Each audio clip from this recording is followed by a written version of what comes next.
We have tens of thousands of people watching us right down the road, tens of thousands. So I congratulate you, and at least we picked a beautiful day. You can't get a more beautiful day.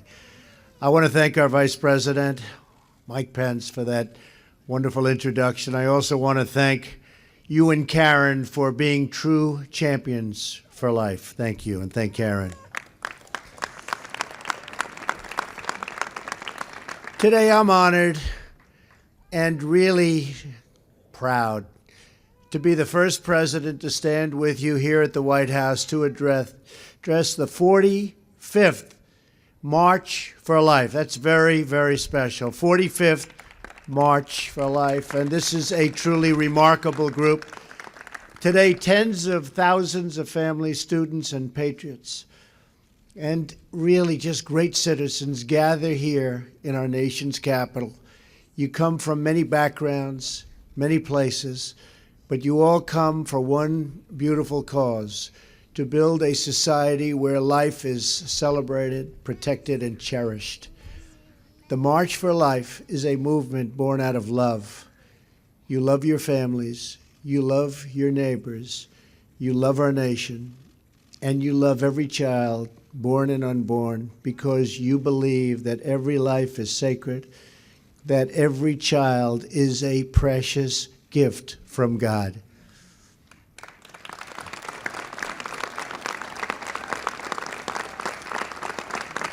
We know that life is the greatest miracle of all.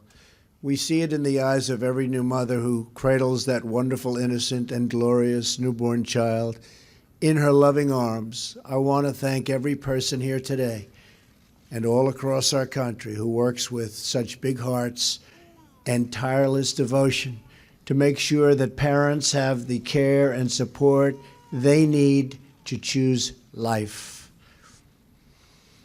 Because of you, tens of thousands of Americans have been born and reached their full God-given potential. Because of you.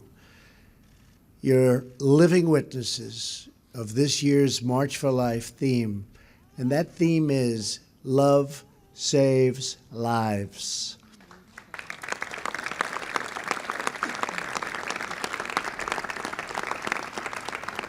As you all know, Roe versus Wade has resulted in some of the most permissive abortion laws anywhere in the world. For example, in the United States, it's one of only 7 countries to allow elective late-term abortions, along with China, North Korea, and others. Right now, in a number of states, the laws allow a baby to be born from his or her mother's womb in the 9th month. It is wrong. It has to change. Americans are more and more pro-life. You see that all the time. In fact, only 12% of Americans support abortion on demand at any time. Under my administration, we will always defend the very first right in the Declaration of Independence, and that is the right to life.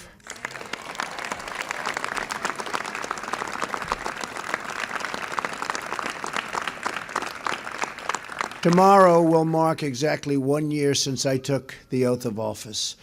And I will say our country is doing really well. Our economy is perhaps the best it's ever been. You look at the job numbers, you look at the companies pouring back into our country, you look at the stock market at an all-time high, unemployment, 17-year low, unemployment for African-American workers at the lowest mark in the history of our country, unemployment for Hispanic at a record low in history, unemployment for women, think of this, at an 18-year low. We're really proud of what we're doing. And during my first week in office, I reinstated a policy first put in place by President Ronald Reagan, the Mexico City policy. I strongly supported the House of Representatives' pain-capable bill, which would end painful late-term abortions nationwide. and I call upon the Senate to pass this important law and send it to my desk for signing.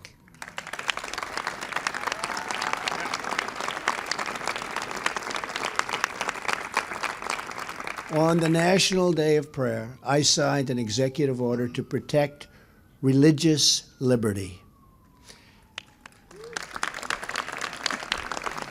Very proud of that. Today, I'm announcing that we have just issued a new proposal to protect conscience rights and religious freedoms of doctors, nurses, and other medical professionals. So important.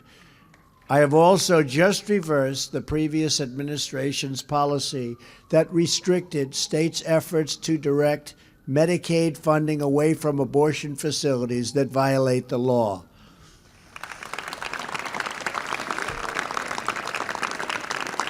We are protecting the sanctity of life and the family as the foundation of our society. But this movement can only succeed with the heart and the soul and the prayer of the people.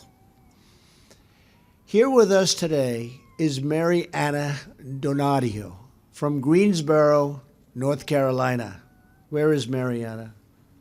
Hello, come on up here, Mariana. Come. Nice to see you, Mariana. Mariana was 17 when she found out she was pregnant. At first, she felt like she had no place to turn. But when she told her parents, they responded with total love, total affection, total support. Great parents? Great? I thought you were going to say that. I had to be careful. Mariana bravely chose life and soon gave birth to her son. She named him Benedict, which means blessing. Mariana was so grateful for her parents' love and support that she felt called to serve those who were not as fortunate as her. She joined with others in her community to start a maternity home to care for homeless women who were pregnant. It's great. They named it Room at the Inn. Today, Mariana and her husband, Don, are the parents of 6 beautiful children, and her eldest son, Benedict, and her daughter, Maria, join us here today. Where are they? Come on over.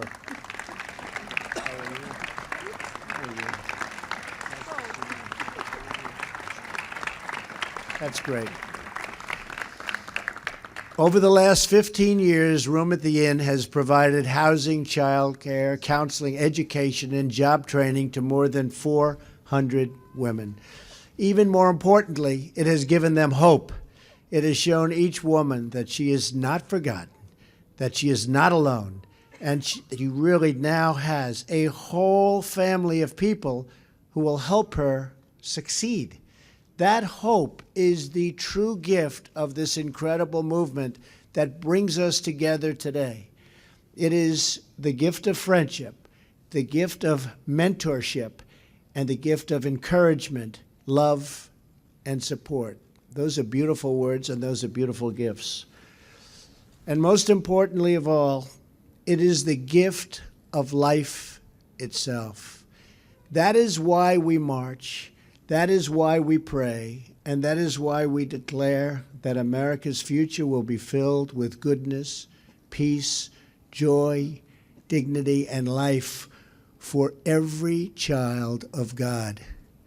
Thank you to the March for Life, special, special people, and we are with you all the way. May God bless you, and may God bless